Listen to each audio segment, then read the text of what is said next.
पढ़ेंगे सबसे important topic resistance किन किन फैक्टर्स पर डिपेंड करता है।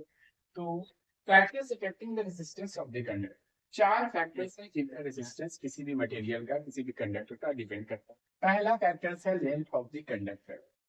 लेंथ पर डिपेंड करता है कि वो कंडक्टर का लेंथ क्या है। कैसे डिपेंड करता है? डायरेक्टली प्रोपोर्शनल हो। Resistance of the conductor is directly proportional to length of the conductor. Length किसी भी कंडक्टर का जितना बढ़ेगा उतना ज्यादा रेजिस्टेंस होगा, जितना कम लेंथ होगा उतना कम रेजिस्टेंस। कैसा रिश्ता है? डायरेक्टली प्रोपोर्शनल, बढ़ने से बढ़ेगा, घटने से घटेगा। दूसरा फैक्टर है area of the cross section of the conductor. किसी भी कंडक्टर का एरिया ऑफ क्रॉस सेक्शन, जैसे मान लिया ये वायर है, इस वायर से ये जो एंट्री ये फेज है या इस फेज से इंटर करेगा, इधर से निकल जाएगा। तो जिस साइड से इंटर करता है उस फेज के एरिया को क्या कहते हैं? Area of cross section. Area of cross section जितना कम होगा, जस्ट फॉर एग्जांपल रोड है बहुत ज्यादा कंजेस्टेड है तो रुकावट ज्यादा होगी, अच्छे से आप कंफर्टेबली गाड़ी नहीं चला सकते। रोड वाइड है, चौड़ी है, तो रुकावट है भी तो साइड से बहुत ज्यादा स्पेस है, साइड से निकल जाएगा, एक साइड जाम है दूसरी साइड से निकल जाएगा। लेकिन यहाँ पर तो जब एरिया ऑफ क्रॉस सेक्शन कम होगा तो रेजिस्टेंस क्या होगा? रुकावट बढ़ जाएगी, रेजिस्टेंस बढ़ जाएगा। एरिया ऑफ क्रॉस सेक्शन घट जाएगा, कम हो जाएगा एरिया ऑफ क्रॉस सेक्शन, तो रुकावट क्या हो जाएगी? एरिया ऑफ क्रॉस सेक्शन घटा, रेजिस्टेंस बढ़ा।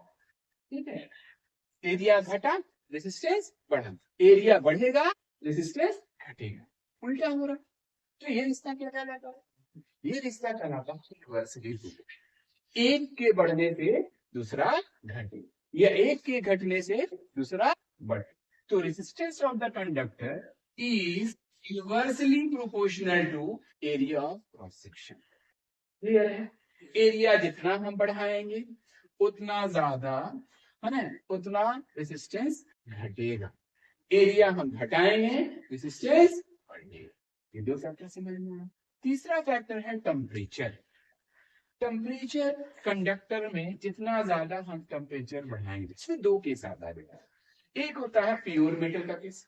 In case of pure metal temperature बढ़ाने से प्योर मेटल का रेजिस्टेंस बढ़ता है, टेम्परेचर घटाने से प्योर मेटल का रेजिस्टेंस घटता है, डायरेक्टली प्रोपोर्शनल है। लेकिन in case of alloy, alloy के केस में टेम्परेचर से रेजिस्टेंस पर कोई असर नहीं पड़ता है। अंडरस्टूड? क्लियर है? और लास्ट जो फैक्टर है वो मटेरियल ऑफ द कंडक्टर। वो जो कंडक्टर है, चाहे वो वायर है, कोई भी इलेक्ट्रिक अप्लायंसेस जो कंडक्टर है, वो किस मटेरियल का बना है। जस्ट फॉर एग्जांपल, एक वायर नाइक्रोम का है और एक वायर कॉपर। नाइक्रोम जो मटेरियल है उसका रेजिस्टेंस कॉपर की कंपैरिजन 60 टाइम्स ज्यादा होता है, क्योंकि नाइक्रोम में वैसी मटेरियल वो प्रॉपर्टी है जिसके वजह से वो रुकावट रेजिस्टेंस ज्यादा पैदा करता है, कॉपर कम करता है। पर कोई भी कंडक्टर हो वो रेजिस्टेंस पैदा करेगा। सबसे बेस्ट कंडक्टर है silver. Silver is the best conductor of electricity, क्योंकि उसका रेजिस्टेंस सबसे कम है। अंडरस्टूड? समझ में आया? ये चार फैक्टर्स हैं जिनसे किसी भी मटेरियल का रेजिस्टेंस डिपेंड करता है। समझ में आ गया? Okay, thank you.